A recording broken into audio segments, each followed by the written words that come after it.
아무리 포병이 힘이 세다 하더라도 결국 이제 비행기에서 던지는 항공폭탄보다 이제 더 셀 수는 없습니다. 최근에 동부전선에서 러시아군이 진격하는 데 있어서 가장 큰 도움을 주고 있는 것은 이 항공기가 던지는 이 항공폭탄, 그 중에서도 이제 활강폭탄이라는 것이 등장을 하면서 러시아군이 큰 도움을 받게 됩니다. 모양은 보시면 이렇게 돼요. 위에 폭탄이 있고 그 다음에 밑에 이제 활강 날개가 있어가지고 펼치면 이런 식으로 이제 떨어지는 건데, 보통 보면 이런 식인 거죠. 9,000m 정도까지 이제 올라간 상태에서 폭탄을 그냥 떨구는 게 아니고 위로 이제 상승하면서 던지는 거죠. 그러면 여기서부터 쭉 가다가 날개를 피면서 타겟을 이제 찾아갑니다. 문제는 이제 이게 우크라이나군 입장에서 봤을 때는 이 폭탄이 하루에 수십 발씩 이제 쏟아진다라는 거죠, 보면. 그러니까 이제 방어선을 구축을 해서 러시아군을 막고 있는 우크라이나군 입장에서 봤을 때는 정말 예고 없이 하늘에서 이런 항공폭탄들이 우수수 떨어지기 시작을 하는 거죠. 네, 안녕하세요. 최준영입니다. 오늘은 우크라이나 전쟁과 관련된 이야기 잠깐 한번 해보도록 하겠습니다. 우크라이나 동부전선에서 러시아군이 이제 공세를 펼치고 우크라이나군이 점점 이제 후퇴하는 이제 그런 양상을 이제 보이고 있습니다. 여러 가지 원인이 있어요. 러시아군이 이제 그 동안에 어떤 많은 피해와 실패를 토대로 해가지고 전략 전술을 이제 바꾼 것도 있고요. 그거와 더불어서 이제 새로운 무기들이 이제 등장하는 이제 그러한 면들도 좀 있습니다. 그래서 오늘은 무기와 관련된 이야기를 좀 해보려고 합니다. 사실 전쟁에서 제일 무서운 것은 이번 우크라이나 전쟁에서도 알 수 있듯이 이제 그 포병이죠. 포는 쏘면 나가니까 나가면 터지고 그거는 정말 제일 확실한 어떤 그 단순 무식한 그러한 이제 무기라는 점은 명확한 거죠. 그런데 결국은 이제 그 포병이라는 것도 얼마나 큰 그 파편을 날릴 수 있는 자격을 탑재한 포탄을 날리냐 싸움이죠. 그러다 보니까 우리나라 같은 경우도 이제는 105mm가 아닌 다 155mm로 이제 통일이 되는 것처럼 점점 이제 큰 이제 중포 형태로 이제 바뀌게 되는 거죠. 근데 실제로 아무리 포병이 힘이 세다 하더라도 결국 이제 비행기에서 던지는 비행기에서 떨어뜨리는 항공폭탄보다 이제 더 셀 수는 없습니다. 사실 여러분들 요즘에 애플 TV에서 나오는 그 옛날 2차 세계대전 때 갑자기 제목이 생각이 안 나네. 폭격기가 때로 등장하는 그런 이제 시리즈물도 있지만, 사실 이제 항공폭탄 같은 경우는 이제 단위가 다르죠. 보통 이제 화면에서 보시는 것처럼 일단은 옛날 베트남전에서 쓰던 이제 폭탄들이지만, 기본적으로 이제 비행기에서 떨어뜨리는 폭탄은 무게가 수백 킬로가 기본적인 거죠. 여러분들 이 프로를 보시는 분 중에서 이제 군대 다녀오신 분들 많을 텐데, 포병 중에서도 이제 155mm 다녀오신 분들 같은 경우는 나 포탄 나르다가 이제 허리가 나갔어, 이런 말씀 많이도 하시는데, 그렇죠. 155mm 탄 같은 경우는 무게가 한 43kg, 일반 탄 기준으로 봤을 때 그 정도인데, 실제로 그 43kg 중에서 이제 빵 터져가지고 실제로 살상 효과를 낼 수 있는 것은 이제 7kg 정도의 작약이죠. 그런데 이제 항공폭탄 같은 경우는 이제 일반적으로 사용되는, 제일 미국에서 많이 사용되는 이제 마크 82 같은 경우는 이제 500파운드짜리죠. 그러니까 245kg 정도 되는데, 그 중에서 이제 87kg이 이제 작약이니까 이제 압도적으로 이제 위력이 세다라고 볼 수 있는 거죠. 그래서 이제 비행기에서 떨어뜨리면 당연히 이제 훨씬 더 큰 폭탄을 떨어뜨리니까 상대방한테 큰 이제 위협을 주는데, 문제는 이제 이 폭탄들은 항상 명중률이 문제죠. 하늘에서 떨어뜨려 가지고는 잘 안 맞죠. 그래서 2차 세계대전 당시에 화면에서 보시는 것처럼 미 육군 항공대 같은 경우는 낮에, 그 다음에 영국 공군은 이제 밤에 해서 끊임없이 이제 독일을 이제 폭격을 했죠. 근데 처음에는 잘 아시는 것처럼 다 정밀하게 미국 같은 경우는 폭격을 해보겠다라고 했지만, 영국 친구들은 이제 그러지 않고 그냥 카펫 바밍이죠. 융단 폭격으로 지역을 통째로 날려버리는 이제 이러한 상황을 연출을 해냈습니다. 사실 도시라든지 어떤 넓은 공장 이런 지역 같은 경우는 큰 문제가 없지만, 제일 큰 문제는 이제 교량이라든지 특정한 목표물, 아주 핀포인트로 뭔가를 때려야 될 때 많은 문제들을 이제 낳고 큰 피해를 이제 입는 경우들이 많았죠. 2차 세계대전 때도 그렇지만, 특히나 베트남전 같은 경우는 이제 대공 미사일 발전으로 인해 가지고 몇몇 유명한 교량들이 있죠. 그걸 폭격하기 위해서 미 공군의 선더치프 수많은 이제 전폭기들이 떨어지는 이제 그러한 일들이 이제 벌어지기도 했습니다. 그래서 이제 미국 친구들은 이제 그런 상황을 또 그냥 또 물량으로 또 넘어가는 친구들은 아니죠. 그러다 보니까 베트남전 후반서부터는 이제 비행기 한 대가 목표물에 대해서 저 위에서 레이저로 이제 비추면, 레이저로 조사를 하면 레이저가 이렇게 딱 반사가 되겠죠. 그걸 따라서 폭탄을 떨구면 그 정확하게 유도되는, 그래서 레이저 유도 폭탄을 이제 개발을 해가지고 실전에 투입을 해서 성과를 거두기 시작합니다.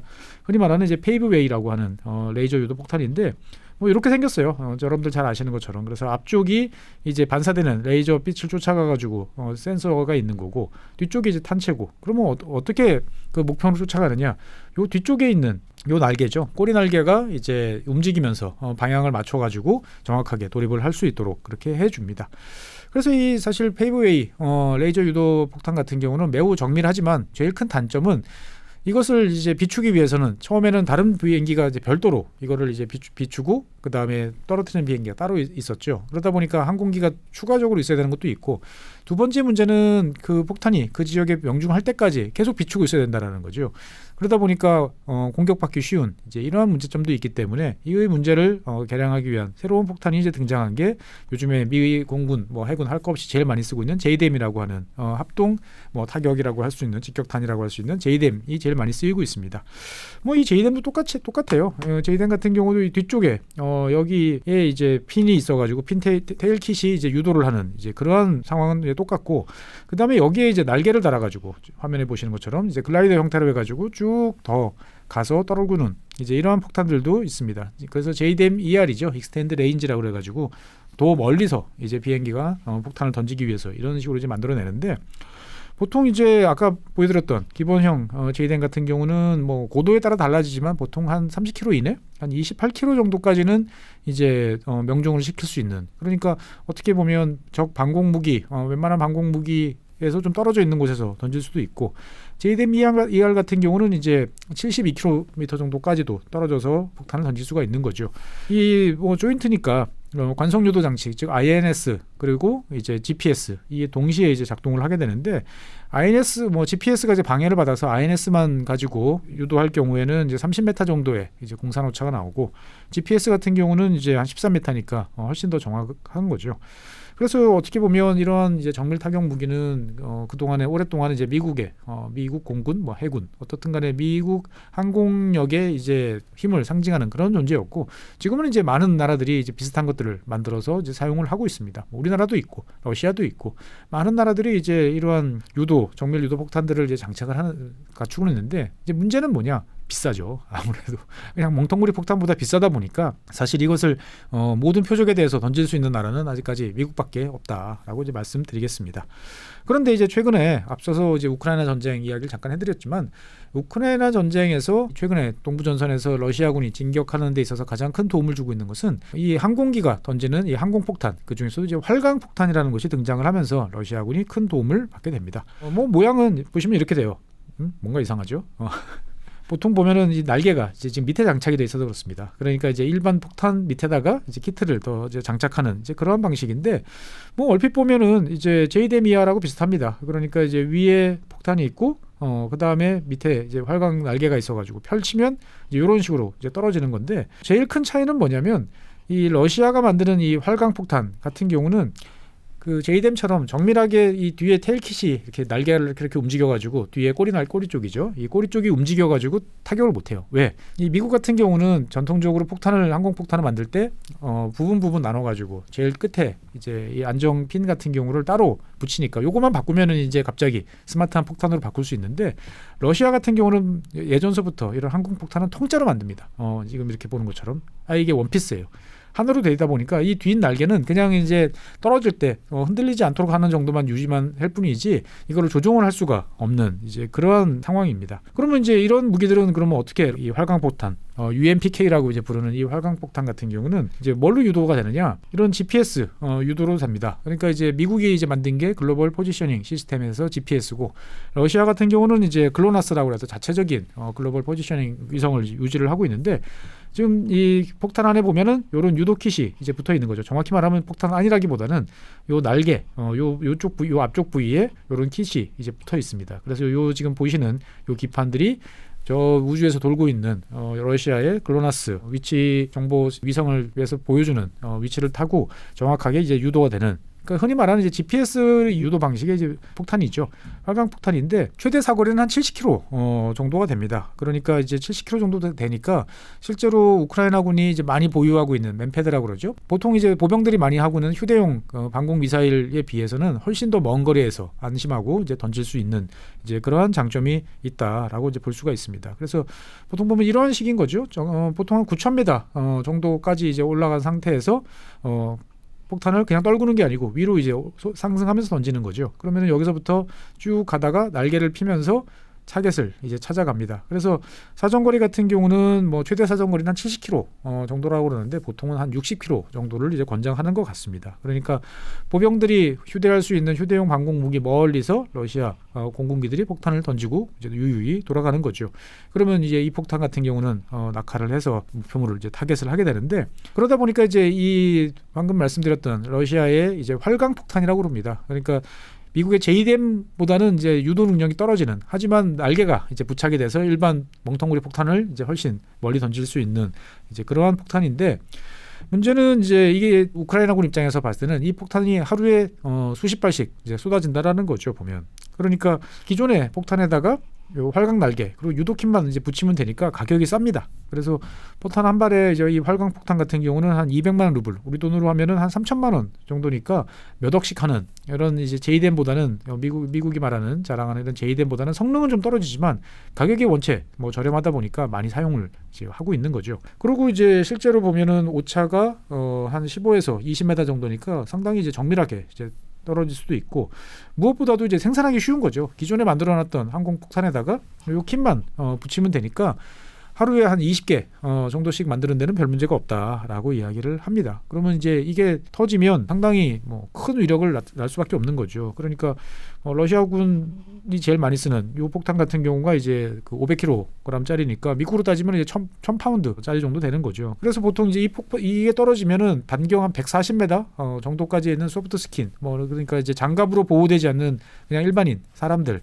연성 타격 같은 경우, 표적 같은 경우는 다 피해를 입게 되는데 아까 말씀드린 것처럼 오차가 15에서 20m 정도니까 이 정도면 충분하게 상대방을 공격을 할 수 있는 그러한 무기라는 거죠. 그러니까 이제 방어선을 구축을 해서 러시아군을 막고 있는 우크라이나군 입장에서 봤을 때는 정말 예고 없이 어느 날 갑자기 어느 순간 하늘에서 이런 항공폭탄들이 우수수 이제 떨어지기 시작을 하는 거죠. 이게 이제 일반적으로 이동하는 표적 뭐 이런 거 같은 경우는 맞출 수가 없으니까 문제가 아닌데 고지전이나 특정한 거점을 방어하는 입장에서 봤을 때는 내가 이걸 요새화를 시켜놓고 상대방을 막아내고 있었는데 거기에 수십 킬로짜리 152mm 이런 포탄이 떨어지는 게 아니고 수백 킬로짜리 이제 항공폭탄이 떨어지면 이 피해는 이제 무지막지하게 커질 수밖에 없는 거죠.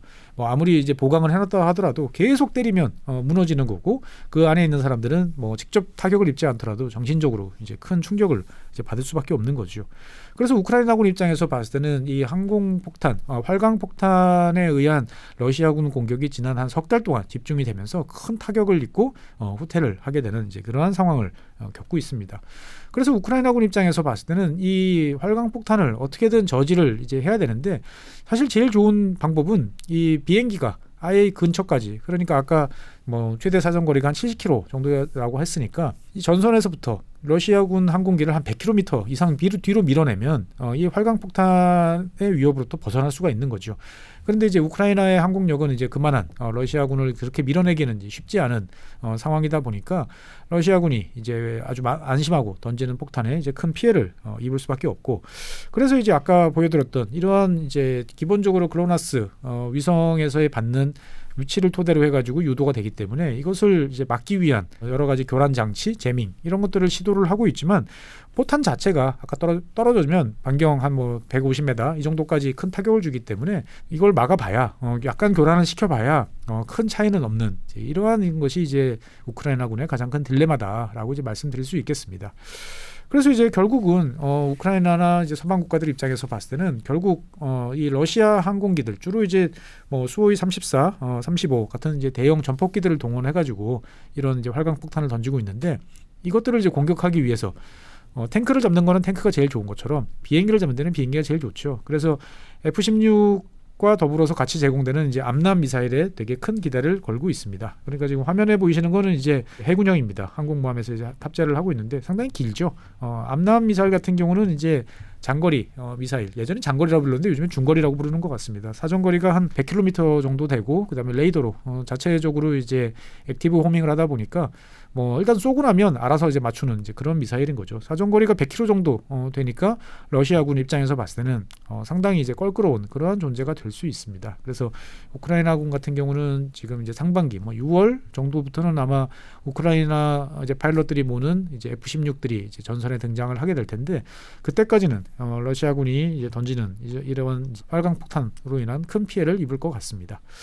어떻든 이제 뭐 좋은 무기, 최첨단 무기도 중요하지만 전쟁에서 제일 필요한 것은 확실하고 단순하고 싸고 많이 동원할 수 있는 무기가 중요하다라는 것을 최근에 우크라이나 동부전선에서 러시아가 다시 보여주는 것 같습니다.